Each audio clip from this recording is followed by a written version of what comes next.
Direction le golfe de Guinée, zone la plus exposée à la piraterie maritime depuis une dizaine d'années. Pourtant, certaines alertes de pirates sont fausses. Il s'agit de pêcheurs venus simplement trop près des bateaux. C'est notamment le cas au large des côtes du Togo qui souhaitent remédier à cette situation. Reportage, Caroline Chauvet. Le port de pêche de Lomé. 350 pirogues, 3000 pêcheurs. Au large du Togo, les pêcheurs partagent les eaux territoriales avec les grands navires stationnés en rade du port de Lomé, 4e d'Afrique en container. Pirogues et navires se côtoient. Parfois de trop près. Car dans le golfe de Guinée, zone rouge de la piraterie maritime, toutes les petites embarcations font peur. Alertée de la présence de pêcheurs dans la zone d'un navire, une patrouille de la gendarmerie intervient. L'ordre est donné de s'éloigner du navire, qui aurait pu croire à des pirates. Le Togo enregistre ainsi plusieurs fausses alertes avec des pêcheurs, mais classées comme tentatives de piraterie. Retour au port de pêche. Le capitaine des pêcheurs trop aventureux explique pourquoi les pirogues togolaises s'approchent parfois trop près des grands navires. Quand nous sommes en panne d'essence, le vent et le courant nous poussent jusqu'à ce qu'on se retrouve collés aux grands navires. Et pendant la nuit, les poissons sont éblouis par les lumières des bateaux et restent immobiles à la surface. Ça devient plus facile pour nous de les pêcher.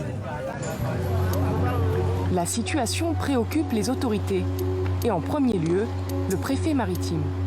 Au sein de la préfecture du port de Lomé, le centre de coordination maritime surveille les eaux togolaises. En ce qui concerne la lutte contre la criminalité, nous sommes reliés au centre international de Limbe, à Kuala Lumpur, qui, lorsqu'il y a des alertes, les bateaux envoient par leur système des alertes et ces alertes tombent ici sur ce matériel qu'on appelle IMASAT-C. Nous avons un autre logiciel, le Maxia, qui est français. C'est un logiciel cartographique qui nous permet aussi de contrôler les navires dans nos eaux et dans le monde entier également. Toutes les alertes, attaques et tentatives d'attaque sont visibles sur ces écrans. Voilà, ici, vous avez le Godawan, voilà, où les pirates étaient venus prendre un bateau et les pirates ont été arrêtés et ils ont été jugés. Les statistiques enregistrent aussi de nombreuses fausses alertes qui n'arrangent pas le Togo, toujours classé zone rouge piraterie, alors que de nombreux bateaux le trouvent plus sûr que certains voisins. Et en 2019, nous avons, vous voyez, 3 cas. Il y a un cas qui est réel, mais 2 cas qui sont de fausses alertes. Au total, plus des 3/4 des alertes sont des pêcheurs s'approchant trop près des navires. Direction des affaires maritimes. Ici, on réfléchit à des solutions pour éviter les fausses alertes piraterie. Monsieur Nyama en est le patron. Les cohabitations pêcheurs-grands navires, c'est son domaine. Pour cela, il y a d'abord la surveillance maritime. Il y a des patrouilles qui sont organisées H24 par la marine nationale togolaise. Mais surtout, le Togo veut identifier ses pirogues. Depuis 2008, les pirogues se voient attribuer une carte et un numéro d'immatriculation. Fin 2020, elles étaient 617 identifiées. Depuis quelques semaines, le gouvernement est en train de remettre à jour le fichier. Mais même cela ne suffit pas.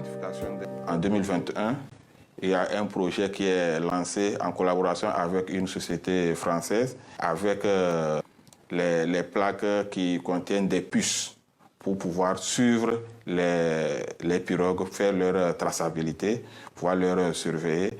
Et ces pirogues doivent à la longue avoir des balises. Ce système permettra de traquer les pirogues, que ce soit à Lomé comme au Centre international de surveillance à Kuala Lumpur.